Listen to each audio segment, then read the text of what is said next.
میری ساس نے مجھے بری میں پورے 30 جوڑے دیے تھے۔ ابھی میری شادی کو ایک ہفتہ ہی ہوا تھا اور میری ساس کا کہنا تھا کہ میں ان کے دی ہوئی بری میں سے روز ایک جوڑا نکال کر پہنوں۔ مجھے ان کی یہ بات بڑی عجیب لگی کیونکہ انہوں نے مجھے بری میں سارے فینسی اور بڑے ہی مہنگے جوڑے دیے تھے۔ میں اتنے زیادہ کام والے جوڑے گھر میں کیسے پہن سکتی تھی؟ مگر ساس کی خوشی کے لیے میں نے انہیں انکار نہ کیا اور ان کی بات سر جھکا کر مان لی۔ پر حیرت کی بات تو یہ تھی کہ میں جیسے ہی نہا کر نکلتی تو میری ساس مجھے کہتی، بہو اپنا پرانا جوڑا مجھے دے دو، یہ گندا ہو گیا ہے، میں تمہیں اس کے بدلے بازار سے نیا جوڑا لا دوں گی۔ میں حیران ہوتی کہ بھلا ایک دن کا پہنا ہوا جوڑا کیسے گندا ہو سکتا ہے۔ پھر میری ساس اسی دن مجھے بازار لے جاتی اور میری پسند کا جوڑا مجھے خرید کر لے دیتی اور میرا پرانا جوڑا اپنے پاس رکھ لیتی۔ پھر رات ہوتے ہی وہ جوڑا اٹھا کر چھت پر چلی جاتی جہاں میری ساس کے علاوہ کسی کو جانے کی اجازت نہیں تھی۔ وہ دن میں 2 سے 3 بار چھت پر بنے ہوئے کمرے میں جاتی تھی۔ اگر اس بات کا ذکر میں اپنی ساس سے کرتی کہ وہ میرے جوڑے رات کے وقت چھت پر کیوں لے جاتی ہیں، تب وہ غصہ کر جاتی اور مجھے ڈانٹ کر اپنے کمرے میں بھیج دیتی۔ اب تو مجھے یقین ہو گیا تھا کہ میری ساس مجھ سے کچھ چھپا رہی ہے۔ اب میں بھی ان کی گھر کی بہو تھی اور اب اس گھر کا حصہ بن گئی تھی۔ انہیں مجھ سے کچھ بھی نہیں چھپانا چاہیے تھا۔ میں اس بات پر ان سے خفا رہنے لگی تھی۔ پھر ایک روز میری ساس دوپہر کے وقت سوئی ہوئی تھی۔ میں چھپ کر جلدی سے اوپر چلی گئی اور جیسے ہی میں نے اس کمرے میں جھانکا تو مجھے چکر سے آ گئے کیونکہ وہاں تو میرے سارے جوڑے ایک بدصورت۔ میرا نام رائلہ ہے، میں کراچی شہر کی رہنے والی ہوں۔ میں جب پیدا ہوئی تو میرے والد کی خوشی کی انتہا نہ رہی اور انہوں نے پورے محلے میں 3 دن تک مٹھائی بانٹی تھی۔ ان کی تو خوشی سے پاؤں بھی زمین پہ نہ ٹکتے تھے۔ اور اب سوچ رہے ہوں گے کہ کوئی بیٹی کی پیدائش پر بھی اتنا خوش ہوتا ہے کیا؟ ہاں جی، یہ بالکل سچ بات ہے کیونکہ میں ان 7 بھائیوں کے بعد پیدا ہوئی تھی۔ میں اپنے 7 بھائیوں کی اکلوتی بہن تھی۔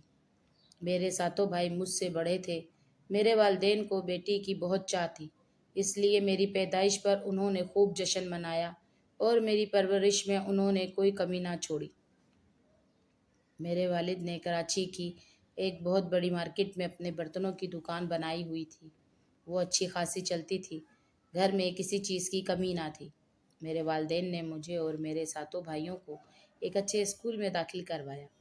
میرے ساتوں بھائیوں کو میٹرک کروانے کے بعد والد صاحب نے اپنے ساتھ کام میں لگا دیا کیونکہ ان کا کام دن بدن بڑھتا ہی جا رہا تھا اور ان سے اکیلے اتنا کاروبار سنبھالا نہیں جا رہا تھا۔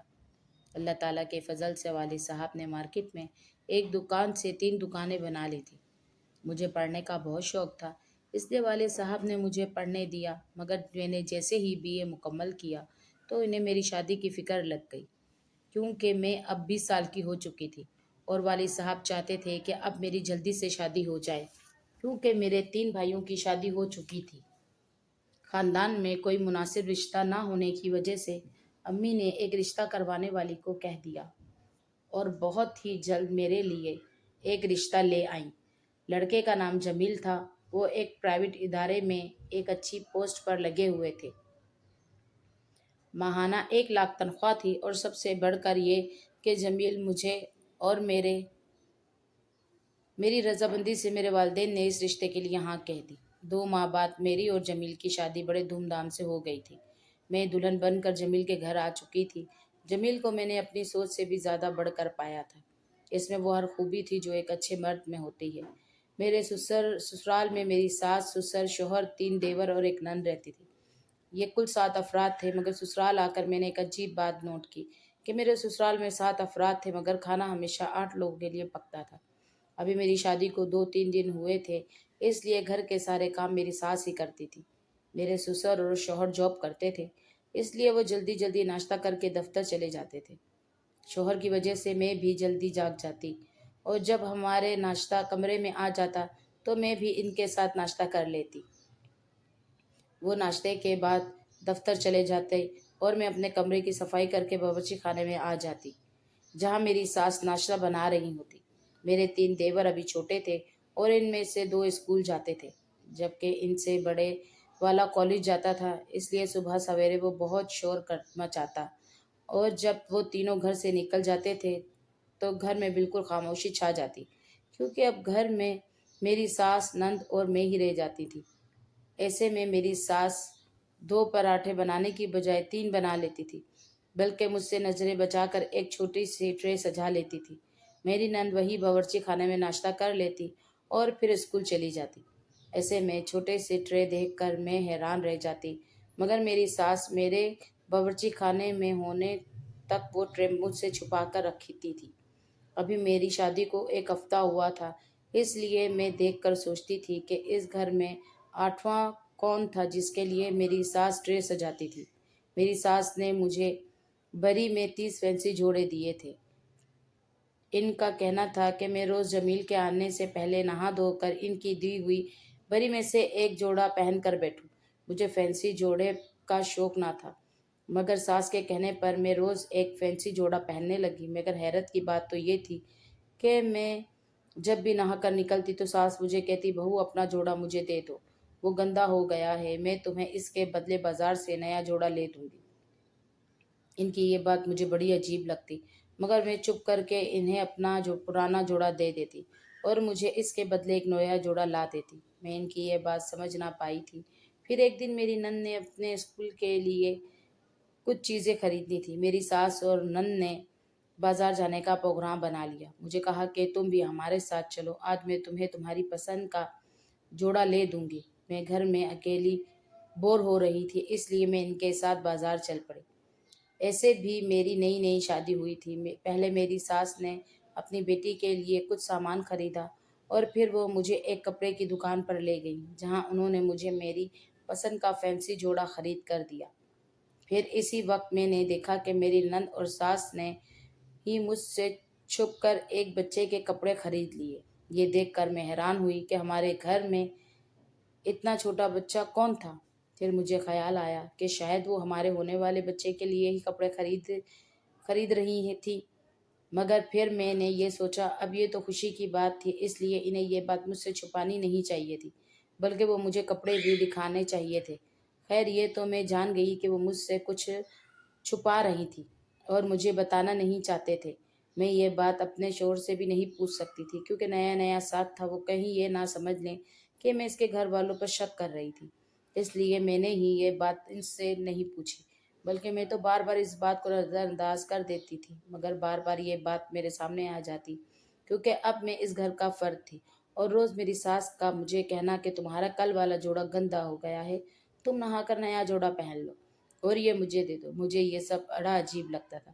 بھلا ایک دن میں ایک نیا فینسی جوڑا کیسے گندا ہو سکتا تھا، جبکہ میرا تو سارا دن اپنے کمرے میں رہتی تھی، نیا جوڑا پہن کر نہ باہر جاتی تھی نہ ہی کوئی کام کرتی۔ میں روز نہا کر نیا جوڑا پہن لیتی اور پرانا جوڑا ساس کو دینے کے بعد ان کے پاس بیٹھ جاتی۔ میری ساس جوڑا لینے کے بعد بار بار چھت پر بنے ہوئے کمرے کی طرف دیکھتی تھی۔ گھر کی چھت پر بنا کمرہ صرف میری ساس جاتی تھی۔ میں سوچنے لگی کہ ویسے ایسے کیا تھا جو میری ساس کی نظریں بار بار وہاں اٹھ جاتی تھی۔ پھر ایک دن شام کو میں نے چائے بنائی تو میں نے سارا دودھ چائے میں ڈال دیا۔ جب ہم چائے پی رہے تھے تب میری ساس نے دودھ کا پوچھ لیا اور میں نے انہیں بتایا کہ میں نے تو سارا دودھ چائے میں ڈال دیا تھا۔ یہ سن کر وہ فکر مند ہو گئی اور اس نے جلدی سے ہی میرے دیور کو بازار سے دودھ لانے بھیج دیا اور اس بیچارے کو چائے بھی نہیں پینے دی۔ اس بات سے مجھے حیران کر دیا تھا۔ پھر ایسی کہیں باتیں ہونے لگی جس سے مجھے شک ہونے لگا کہ میرے سسرال والے کچھ تو مجھ سے چھپا رہے تھے۔ ساس کا روز مجھے نیا جوڑا لا کر دینا، اب میرا پرانا جوڑا اپنے پاس رکھ لینا، یہ سب باتیں میری سمجھ سے باہر تھیں۔ پھر دن گزرنے کے ساتھ ساتھ میں گھر کے کام کرنے لگی اور اب مجھ پر کھانے پکانے کی ذمہ داری بھی آ گئی تھی۔ اس سے پہلے گھر کے سارے کام میری ساس کر دیا کرتی تھی اور شام کے وقت میری نند اس کی مدد کر دیا کرتی تھی، مگر میں اوپری منزل کے کمرے میں کبھی نہیں گئی تھی، کیونکہ میری ساس اس کی صفائی کر دیا کرتی تھی اور وہ یہ سب اس وقت کرتی تھی جب میں اپنے کمرے میں آ جاتی، تاکہ مجھے اس کے بارے میں پتہ نہ چل سکے۔ مگر کب تک ایسا چلتا؟ آخر میں بھی اس گھر کی بہو تھی، یہ لوگ مجھ سے یہ راز کب تک چھپا سکتے تھے؟ اور پھر وہی ہوا۔ ایک دن میں نے دوپہر کا کھانا پکایا۔ دوپہر کے وقت میں اور میری ساس سے سوتے تھے، مگر میں اپنے تینوں دیور اور ان کا بھی کھانا پکاتی تھی،